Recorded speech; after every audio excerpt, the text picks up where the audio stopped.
குழந்தை என்ன வேலை போய் நிக்குதுன்னு வந்திருக்கிறதே இந்த குழந்தை என்ன வேலை போய் நிக்குதுன்னு வந்திருக்கிற அதுல நான் கூட்டம் சேர்த்தாலும் நிக்கிறேன். நீ பிரிச்சு கொடு சொல்றேன். எப்படி பிரிச்சு கொடுப்பேன்?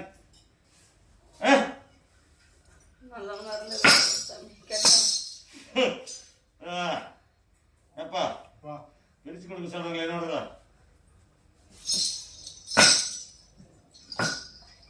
சொல்ல டக்குனு சொல்ல போட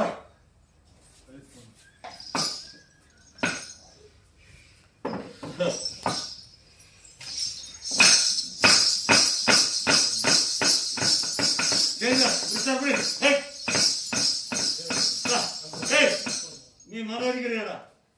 மதம் நிறுத்தினா தடை கொண்டாட முடியும். என்கிட்ட மதம் அடிக்காதான்